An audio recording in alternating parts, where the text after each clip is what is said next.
ನಾಡಿನ ಸಮಸ್ತ ರೈತರಿಗೆ ರಾಯಲ್ ರೈತ ಯೂಟ್ಯೂಬ್ ಚಾನಲ್ಗೆ ಸ್ವಾಗತ. ಇವತ್ತು ನಾವು 87ನೇ ಅಖಿಲ ಭಾರತ ಕನ್ನಡ ಸಾಹಿತ್ಯ ಸಮ್ಮೇಳನದಲ್ಲಿದ್ದೀವಿ. ಇಲ್ಲಿ ಮಂಡ್ಯ ಜಿಲ್ಲೆಯ ಕಬ್ಬಿನ ಗಾಣದ ರೈತ ಉತ್ಪಾದಕ ಕಂಪನಿಯವರು ಒಬ್ಬ ಸಣ್ಣ ರೈತನು ಕೂಡ ಹೇಗೆ ಬೆಲ್ಲನ ತಯಾರು ಮಾಡಿ ತಾನೇ ಇಂಡಿವಿಜುವಲ್ ಆಗಿ ಮಾರ್ಕೆಟಿಗೆ ಅದನ್ನು ತಲುಪಿಸ್ಬೋದು ಅನ್ನೋದ್ರ ಬಗ್ಗೆ ಒಂದು ಸಣ್ಣ ತುಣುಕನ್ನು ಮಾಡಿದ್ದಾರೆ.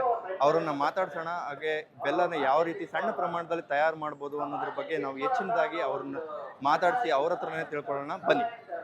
ಸೊ ಇವತ್ತು ನಮ್ಮ ಜೊತೆ ಮಂಡ್ಯ ಜಿಲ್ಲೆಯ ಕಬ್ಬಿನಗಾಣದ ರೈತ ಉತ್ಪಾದಕ ಕಂಪನಿಯ ಉಪಾಧ್ಯಕ್ಷರಿದ್ದಾರೆ. ಅವ್ರ ಜೊತೆ ಮಾತಾಡೋಣ. ಒಂದು ಜಯಶಂಕರಣ್ಣ, ಇದು ಮೂಲತಃ ಏನು ಮಾಡ್ತಾ ಇದ್ದೀರಾ ಇದರಲ್ಲಿ? ಇದು ಮಾಡಿರೋ ಉದ್ದೇಶ ಬೆಲ್ಲ ಪ್ರಚಾರ ಆಗಲಿ, ಶುದ್ಧವಾದ ಬೆಲ್ಲ ತಗೊಳ್ಳಿ. ಅದು ಅಲ್ಲದೆ ಈಗ ನಾವು ಇನ್ನೊಂದು ಮಾಡ್ತಾ ಇದ್ದೀವಿ. ಸಣ್ಣ 1-2 ಎಕರೆ 2 ಎಕರೆ ಇರೋರು ಮನೆಯಲ್ಲಿ ಮಾಡ್ಕೊಂಡು ಗಾಣವ ಒಂದು ಶುಗರ್ ಫ್ಯಾಕ್ಟ್ರಿ ಕಬ್ಬು ಹೊಡಿಯೋಕ್ಕೆ ಹಿಂಸೆ ಆಯ್ತದೆ. ಹಾಲು ಕಡಿಕಲ್ಲ, ದಿನ 50 kg ಕಬ್ಬು ಅವರೇ ಕಡ್ಕೊಬಂದು ಅವರೇ ಬೆಳೆ ಮಾಡಿ ಉತ್ಪನ್ನ ಮಾಡುವಂಥ ಶಕ್ತಿ ಬಂದಾಗ ಅವ್ರಿಗೆ ಆದಾಯ ದ್ವಿಗುಣ ಆಗ್ತದೆ.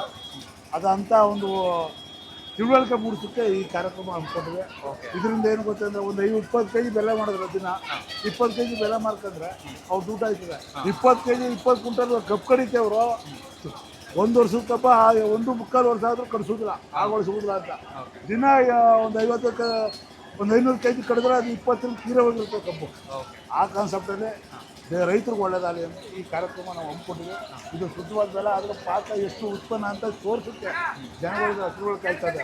ಅಂದರೆ ರೈತ ಯಾವುದೇ ರೀತಿ ಬೆಲ್ಲನ ತಯಾರು ಮಾಡ್ತಾನೆ ಅದನ್ನು ಸಣ್ಣ ಮಟ್ಟದಲ್ಲೂ ಕೂಡ ಹೆಂಗೆ ಸಣ್ಣ ಮಟ್ಟದ ರೈತನೂ ಕೂಡ ಯಾವ ರೀತಿ ತಯಾರು ಮಾಡ್ಬೋದು ಅನ್ನೋದನ್ನ ಸಣ್ಣ ಮಟ್ಟದಲ್ಲಿ 20 ಕುಂಟೆ ಜಮೀನು ಮಾಡಿದ್ದಾರೆ ಕಬ್ಬು ಬೆಳೆಯುವಂಥ ರೈತರು ಕೂಡ ಇದು ಮಾಡಬೇಕು. ಇದು ಟ್ರಾಕ್ಟರ್ಗೆ ನಮ್ಗೆ ಇದಾಗಿದೆ ಟ್ರಾನ್ಸ್ಫರ್ಗೆ.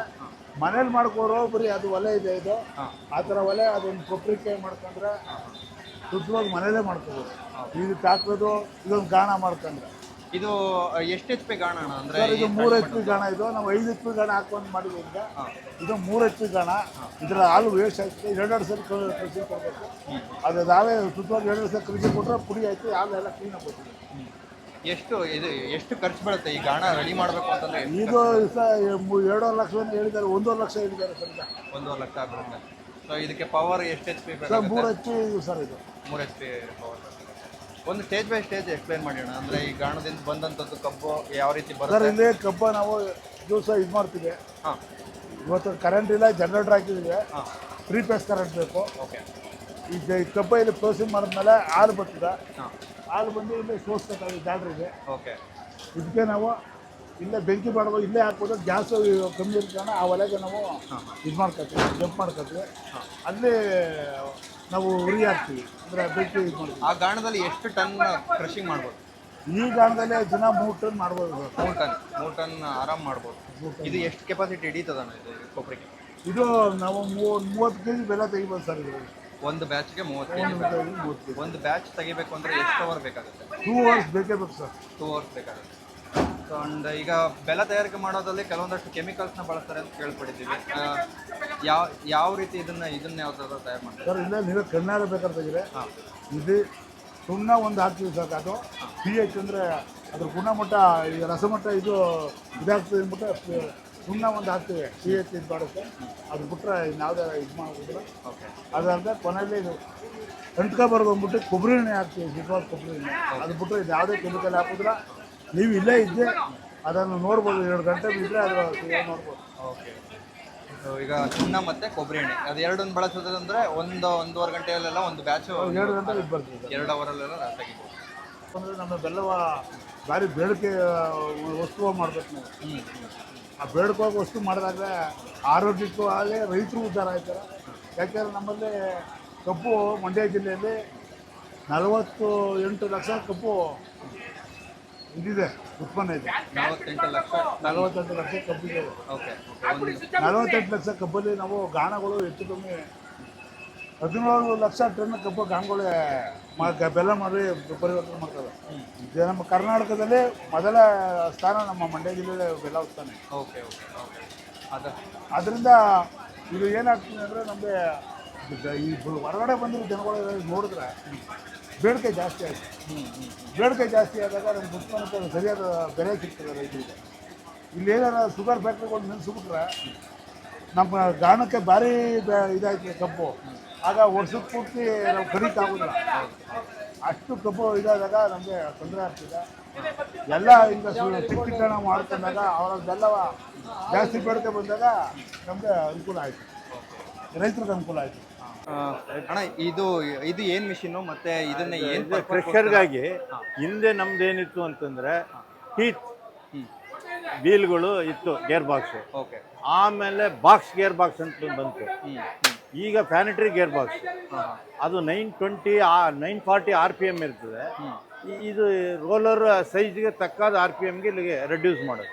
ಓಕೆ, ಅಷ್ಟೇ. ಇದು ಅಲ್ಲಿಗೂ ಇಲ್ಲಿಗೂ ಮೇಜರ್ ಬದಲಾವಣೆಗಳು ಬದಲಾವಣೆ. ಪವರ್ ಸೇವ್ ಆಗುತ್ತೆ, ಸೇಫ್ಟಿ ಇದೆ, ಮೆಟೀರಿಯಲ್ಸ್ ಕಾಸ್ಟ್ ಕಡಿಮೆ ಇರುತ್ತೆ, ಆಯಿಲ್ ಎಲ್ಲ ಒಳಕ್ಕೆ ಹೋಗೋದಿಲ್ಲ.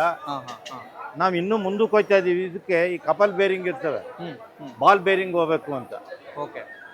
ಅಂದ್ರೆ ಏನ್ ಬಾಲ್ ಬೇರಿಂಗ್ ಅಂದ್ರೆ ಏನು? ಬಾಲ್ ಬೇರಿಂಗ್ ಅಂತಂದ್ರೆ ಬೇರಿಂಗ್ ಇರ್ತವೆ ಒಳಗೆ ಬಾಲ್ಸ್ಗಳು. Okay okay. ಹಿಂದೆ ಕಪಲ್ ಬೇರಿಂಗ್ ಅಂತಂದ್ರೆ ಒಂದು ತಾಂಡವಾಳದ್ದು, ಒಂದು ತಾಮ್ರದ್ದು ಕಪಲ್ ಇರ್ತದೆ, ಅದು ಬೇರಿಂಗು. Okay okay. ಹಿಂದಿಲ್ದವೆಲ್ಲ ಬೇರಿಂಗ್ ಇವೆ. ಇದಕ್ಕೆ ಕಪಲ್ ಬೇರಿಂಗ್ ಇಂದ ಬಾಲ್ ಬೇರಿಂಗ್ ಬರಬೇಕು, ಅದು ಟಾಪರ್ ಇರಬೇಕು. ಓಕೆ. ಪ್ಲಾನೆಟರಿ ಸಿಸ್ಟಮ್ ಅಂತಂದ್ರೆ ಏನು ಅಂತ ರೆಡ್ಯೂಸ್ ಮಾಡ್ತದೆ ಅಷ್ಟೇ, ಇನ್ನೇನಿಲ್ಲ. RPM ಅನ್ನ ನಮ್ಮ ಸ್ಕೂಟರ್ಗಳಲ್ಲಿ ಇದರಲ್ಲೆಲ್ಲ ಗೇರ್ ಬಾಕ್ಸ್ ಇಲ್ವೇ, ಹಾಗೆ ಇದೊಂದು ಗೇರ್ ಬಾಕ್ಸ್ ಅಷ್ಟೇ. Okay okay. ಎಷ್ಟು ಸ್ಲೋ ಬೇಕೋ ಆದರೆ ಇದು ಫಿಕ್ಸೆಡ್. ನಮಗೆ ವೆಹಿಕಲ್ಗಳಲ್ಲಿ ಫಸ್ಟ್ ಗೇರ್ಗೆ ಹೋದಾಗ ಒಂದು RPM ಹೋಗುತ್ತೆ, ಒಂದು ಸೆಕೆಂಡ್ಗೆ ಫಸ್ಟ್ ಗೇರಲ್ಲಿ 90ಗೆ ಹೋಗೋಕ್ಕಾಗಕ್ಕಿಲ್ಲ. ಹೌದೌದು, ಅಷ್ಟೇ ಇದ್ರ ಕೆಲಸ. ಓಕೆ, ಸರಿ. ಇನ್ನೇನು ಇಲ್ಲ. ಅಲ್ಲಿ ಬೆಲ್ಟ್ ಇದೆ, ಆ ಬೆಲ್ಟ್ ಡೇಂಜರ್ ಇದೆ, ಅಲ್ಲಿ ಬೆಲ್ಟ್ ಲಾಸ್ ಇದೆ. ಮೋಟ್ರಿಂದ ಬೆಲ್ಟಿಗೆ ತಗೊಬರೋದು ಲಾಸ್ ಇದೆ, ಆ ಗೇರ್ ಬಾಕ್ಸಲ್ಲಿ ಲಾಸ್ ಇದೆ, ಟೀತ್ಗಳು ಅವು ಹೋಗ್ತಾ ಇರ್ತವೆ. ಇಲ್ಲಿ ಭಾರಿ ಕಾಂಪ್ಲಿಕೇಟೆಡ್, ಭಾರಿ ಕಡಿಮೆ ಚೆಕ್ ಮಾಡಬೇಕು ಎಷ್ಟಿದೆ ಅಂತ. 6.2 ನಿಲ್ಲಿಸ್ಕೋಬೇಕು ಅಂದರೆ ಕ್ಯಾಲ್ಸಿಯಂ ಆ್ಯಡ್ ಮಾಡಿ. ಕೆಲವು ಕಬ್ಬುಗಳಿಗೆ ಕ್ಯಾಲ್ಸಿಯಂ ಅಗತ್ಯ ಇರೋದಿಲ್ಲ, ಅದೇ 6.2 ಇರ್ತದೆ, ಹುಳಿ ಬರೋದಿಲ್ಲ ಅಷ್ಟು. ಈಗ ಇದು pH ಬ್ಯಾಲೆನ್ಸ್ ಮಾಡಬೇಕು ಅಂತಂದ್ರೆ ಏನು ಇಲ್ಲ, ಪೇಪರ್ ಹಾಕಿ ಟೆಸ್ಟ್ ಮಾಡೋದು, pH ಪೇಪರ್. ಇಲ್ಲದೆ ಹೋದರೆ pH ಮೀಟರ್ನಲ್ಲಿ ಹಾಕಿ ಚೆಕ್ ಮಾಡ್ಬೋದು. ಅದನ್ನ ಬ್ಯಾಲೆನ್ಸ್ ಮಾಡಬೇಕು ಅಂತಂದ್ರೆ ಏನು ಆ್ಯಡ್ ಮಾಡಿ? ಅದೇ ಸುಣ್ಣನೇ, ಅಡಿಗೆ ಸುಣ್ಣ. ಹೆಚ್ಚಿಗೆ ಇರಲಿ, pH 7 ಇದ್ಬಿಡ್ತದೆ ಕೆಲವು, ಅದೇನು ಪ್ರಾಬ್ಲಮ್ ಇಲ್ಲ. ಓಕೆ. pH ಕಡಿಮೆ ಇದ್ದರೆ ಬ್ಯಾಲೆನ್ಸ್ ಅದಕ್ಕೆ ಸುಣ್ಣ ಆ್ಯಡ್ ಮಾಡ್ಕೊಂಡ್ರೆ ಸುಣ್ಣ ಆ್ಯಡ್ ಮಾಡೋದು. ಈಗ ನೆಕ್ಸ್ಟ್ ಪ್ರೊಸೀಜರ್ ಏನಾಗುತ್ತೆ ಸರ್? ಇದು ಈಗ ಸುಣ್ಣ ಆ್ಯಡ್ ಆದ್ಮೇಲೆ ಅಷ್ಟೇ ಮಿಕ್ಸ್ ಆಯ್ತದೆ. ನ್ಯಾಚುರಲ್ ತೆಗಿಬೇಕಾದ್ರೆ ಇನ್ಮೇಲೆ ಬೆಲ್ಲ ತೆಗಿಬೇಕು. ಇನ್ನು ಈಗ ಮಡ್ಡಿ ಬರುತ್ತೆ, ಮಡ್ಡಿ ಮಡ್ಡಿ ತೆಗೆದಾಕ್ಬಿಟ್ಟು ಈಗ ಒಂದು ಹೊಸ ಸಿಸ್ಟಮ್ ಮಾಡ್ತಾ ಇದ್ದೀವಿ. ಈಗ ಇಲ್ಲಿ ಹೀಟ್ ಮಾಡೋದು, ಅಲ್ಲಿ ಜ್ಯೂಸ್ ಡ್ರಾ ಮಾಡ್ಕೊಡೋದು, ಆಗ ಸ್ಕಮ್ ಮೇಲೆ ಉಳ್ಕತ್ತದ, ಆ ಮಡ್ಡಿ ಎಲ್ಲ ಮೇಲೆ. ಈಗ ಕೊಪ್ಪರಿಕೆ ಮಾಡೋದ್ರ ಬದಲು ಈ ತರ ಒಂದು ನಲ್ಲಿ ಸಿಸ್ಟಮ್ ಮಾಡಿ ಹಿಂಗೆ ಡ್ರಾ ಮಾಡೋದು ನೋಡಿ, ಅಲ್ಲೆಲ್ಲ ಮಾಡಿದ್ವಿ ನೋಡಿ, ಅದರಲ್ಲದ ಆ ಕಡೆ ಆ ಥರ ಮಾಡಿದ್ರೆ ಈ ಸ್ಕಮ್ ಮೇಲೆ ಅಲ್ಲೇ ಉಳ್ಕತ್ತದೆ. ತಿರುಗಿ ಸೆಕೆಂಡ್ ಫ್ಯಾನ್ಗೆ ಹಾಕೊಳ್ಳೋದು, ಸೆಕೆಂಡ್ ಪ್ಯಾನಿಗೆ ಶಿಫ್ಟ್ ಮಾಡೋದು. ಅಲ್ಲಿ ನೆಕ್ಸ್ಟ್ ಬಾಯ್ಲಿಂಗ್ ಆದ್ಮೇಲೆ ಪಾಕ ಬರುತ್ತೆ. 106 ಲಿಕ್ವಿಡ್ಗೆ 1 ಮೀಟರ್ ಮಡಿಕೋಬೇಕು ನಾವು, ಟೆಂಪ್ರೇಚರ್ ಮೀಟರ್. 118ಗೆ ಜಾಗ್ರಿ ಬರುತ್ತೆ. ನಿಮ್ಮ ಇಷ್ಟ, ಮೋಲ್ಡಿಂಗ್ ಹೆಂಗಾರ ಮಾಡ್ಬೋದು. ಅಕಸ್ಮಾತ್ ಪೌಡ್ರಿಗೆ ಒಂದು 19 ಮಡಿಕೋಬೇಕು. 19 ಅಥವಾ 19 ಸರ್? 119 ಜಾಗ್ರಿ. 118ಗೆ ಆಟೋಮೆಟಿಕ್ಲಿ ಜಾಗ್ರಿ ಆಗೋಗುತ್ತೆ. ಅಂದರೆ ಇದು ಮುಖ್ಯ ಶುಗರ್ ಕೇನ್ ಕರೆಕ್ಟಾಗಿರ್ಬೇಕು. ಅಂದರೆ ಯಾವ ಥರ ಕರೆಕ್ಟ್ ಅಂತಂದ್ರೆ? ಅಂದರೆ ಮೆಚುರಿಟಿ ಇರಬೇಕು, ಅದರಲ್ಲಿ ಸುಕ್ಕೋಸು 16% ಇರಬೇಕು, 19% ಎಬೋ ಇರಬೇಕು, ಟಾಪು 18 ಇರಬೇಕು, ಬಾಟಮ್ 21 ಇರಬೇಕು. ಒಂದು ಶುಗರ್ ಕೇನ್ ತಗೊಂಡ್ರೆ ಆಗ ಅದು ಮೆಚುರಿಟಿ ಇದೆ ಅಂತ. ಅದನ್ನು ಯಾವ ಥರ ಐಡೆಂಟಿಫೈ ಮಾಡೋದು? ಹೆಂಗೆ? ಮೀಟ್ರ್ ಇದೆ, ಸುಕ್ರೋಸ್ ಮೀಟ್ರ್ ಇದೆ. ಸುಕ್ರೋಸ್ ಮೀಟ್ರ್ನಲ್ಲಿ ಜ್ಯೂಸ್ ತಗೊಂಡು ನಮ್ಮ ಶುಗರ್ ಟೆಸ್ಟ್ ಮಾಡ್ತೀವಲ್ಲ, ಟೆಸ್ಟ್ ಮಾಡಿದ್ರೆ 19 ಇದರಲ್ಲಿ ನೋಡ್ಬೋದು ಆ ಮೀಟರ್ನಲ್ಲಿ. ಅದನ್ನು ಆನ್ ಫೀಲ್ಡೇ ಮಾಡಿಬಿಟ್ಟು ಮಾಡ್ಬೋದು, ಫೀಲ್ಡಲ್ಲೇ ಮಾಡ್ಬೋದು. ಫೀಲ್ಡಲ್ಲಿ ಮಾಡಿ ಆಮೇಲೆ ಅದನ್ನು ಕಬ್ಬು. ನಮ್ಮಲ್ಲಿ ಜನರಲ್ ಏನು ಅಂದರೆ 18 ಗಿಣ್ಣುಗಳು ಬಂದಿದ್ರೆ ಅದು ಮೆಚುರಿಟಿ ಇದೆ ಅಂತ. 25 ಗಿಣ್ಣು ಗಂಟಲು ಬರುತ್ತೆ. ಬರಿಗಣ್ಣಲ್ಲೇ ನೋಡಿ ಅದನ್ನು ಪರಿಗಣಿಸ್ಬೋದು. ಅದು ಅನುಭವದ ಮೇಲೆ ಇದು 18 ಹಿಂಗೆ ಎತ್ತದ ಏಟ್ಗೆ ಗೊತ್ತಾಗುತ್ತೆ ಕೆಲವರಿಗೆ. ಓಕೆ. ಅಲ್ಲಿ ತೊಟ್ಟಿಕ್ಕೋದು, ಅಲ್ಲಿ ತೊಟ್ಟಿಕ್ತಾ ಇರ್ತದಲ್ಲ, ಆ ಕನ್ಸಿಸ್ಟೆನ್ಸಿಲಿ ಗೊತ್ತಾಗ್ಬಿಡುತ್ತೆ. ಸೆನ್ಸಲ್ಲಿ ಬಂದಿದೆ. ಇದರ 180. ಈ ಥರ ಕಬ್ಬನ್ನ ತಂದು ಇದು ಜ್ಯೂಸನ್ನ ಮಾಡಿ ಈ ಥರ ಮಡ್ಡಿನ ಕಲೆಕ್ಟ್ ಮಾಡಿ ಅದಾದಮೇಲೆ ಅದನ್ನು ಡಂಪ್ ಮಾಡಿ ಪಾಕ ತೆಗೆದು ಇದು ಮಾಡ್ಕೊಂತಂದ್ರೆ ಕಂಪ್ಲೀಟಾಗಿ ಆರ್ಗ್ಯಾನಿಕಲ್ಲಿ ಒಂದು ಬೆಲ್ಲ ತಯಾರಾಗುತ್ತೆ. ಇದಕ್ಕೆ ಏನಾದರೂ ಸುಣ್ಣದ ಬದಲು ಬೇರೆ ಏನಾದರೂ ಆಡ್ ಮಾಡಬೇಕು? ಇಲ್ಲ, ಬೇರೆ ಯಾವುದೇ ರೀತಿ ಈ ಸದ್ಯದಲ್ಲಿ ಯಾವ pH ವಿಚಾರದಲ್ಲಿ ಅದೊಂದೇ ಇರೋದು. ಇವಾಗ ಅಲ್ಲಿ ಮಡ್ಡಿ ತೆಗೆಯೋದಕ್ಕೆ ಒನ್ ಅವರ್ ಎಷ್ಟು ಅವರ್ ಅಲ್ಲಿ ಕಾಯ್ದು ಮಾಡಿದ್ದು ಸರ್? ಇದು ನಮಗೆ ಅಲ್ಲಿ ಕರೆದ ತಕ್ಷಣ ಇಲ್ಲಿ ಬಾಂಡ್ಲಿಗೆ ಬರ್ತದೆ. ಬಾಂಡ್ಲಿಗೆ ಬಂದ ತಕ್ಷಣ ಏನ್ ಮಾಡ್ತೀವಿ, ಫೈರ್ ಮಾಡ್ತೀವಿ, ಕೆಳಗಡೆ ಬೆಂಕಿ ಹಚ್ತೀವಿ ಅಲ್ಲಿ. ಈಗ ಸದ್ಯಕ್ಕೆ ನಾವು ಏನೋ ಡೆಮೋ ಮಾಡೋ ದೇಶದಿಂದ ನಾವು ರಚ್ ಆಗ್ತಾ ಇಲ್ಲ. ರಚ್ಚು ಒಣಗಿಸ್ಕೊಂಡು ಈ ರತ್ನ ಒಳಗೆ ತುರುಕ್ತೀವಿ, ಬೆಂಕಿ ಬರ್ತದೆ. ಈ ಬೆಂಕಿ ಕಾವಲಿ ಹಾಲು ಕಾಯ್ತದೆ. ಹಾಲು ಕಾದಾಗ ಇದು ಮೇಲ್ಗಡೆ ಎಪ್ಪು ಬರ್ತದೆ ಮಡ್ಡಿ. ಆ ಮಡ್ಡಿ ಎತ್ತಬೇಕಾದಾಗ ನಾವು 1 ರಿಂದ 2 ಸ್ಪೂನು ಸುಣ್ಣ ಹಾಕ್ತೀವಿ, ಕಲ್ ಸುಣ್ಣ ಹಾಕ್ಬಿಟ್ಟು ಮಡ್ಡಿ ಕ್ಲೀನ್ ಮಾಡ್ಬಿಟ್ಟು ತಿರ್ಗಿ ಎಲ್ಲ ಮಡ್ಡಿಯೆಲ್ಲ ಹಸ ಮಾಡಿ ಚೆನ್ನಾಗಿ ಬೇಯಿಸ್ತಾ ಇರ್ತೀವಿ. ಈ 20 ರಿಂದ 25 kg ಬೆಲ್ಲ ಬರ್ಬೇಕಾದ್ರೆ 20 ರಿಂದ 25 kg ಬೆಲ್ಲ ಬರ್ಬೇಕಾದ್ರೆ 1.5 ರಿಂದ 2 ತಾಸು ಆದ್ರೂ ಕಾಯಿಸ್ಲೇಬೇಕು ಸರ್ ನಾವು.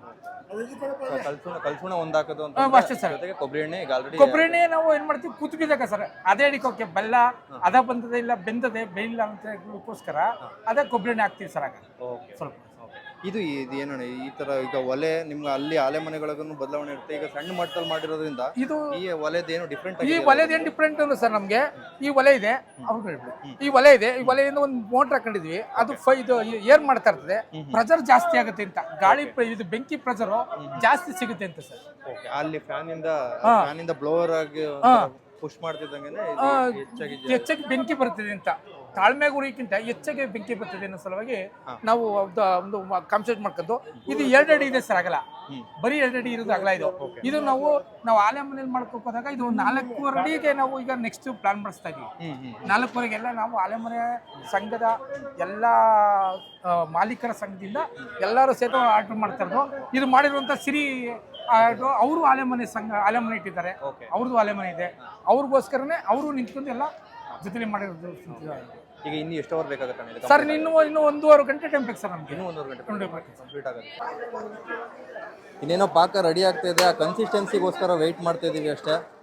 ಇನ್ನೊಂದು 5 ನಿಮಿಷದಲ್ಲಿ ಅದು ಕನ್ಸಿಸ್ಟೆನ್ಸಿ ಈಗ ನೋಡಿ ಅದು ನೀರಲ್ಲಿ ತೆಗೆದು ಅದನ್ನು ಪಾಕನ ನೋಡ್ತಾರೆ. ಅದು ಉಂಡೆ ಕರೆಕ್ಟಾಗಿ ಕಟ್ತು ಅಂತಂದರೆ ಅದು ಪಾಕ ರೆಡಿ ಆದಂಗೆ. ಇನ್ನೊಂದು 5 ನಿಮಿಷ ತಡೆಯುತ್ತೆ. ಕಬ್ಬಂದು ಕಂಪ್ಲೀಟ್ ಎಸೆನ್ಸು ಅದೇ ಥರ ಇದೆ. ಇದಕ್ಕೆ ಯಾವುದೇ ರೀತಿಯಾದಂಥ ಕೆಮಿಕಲ್ ಆ್ಯಡ್ ಆಗಿಲ್ಲ.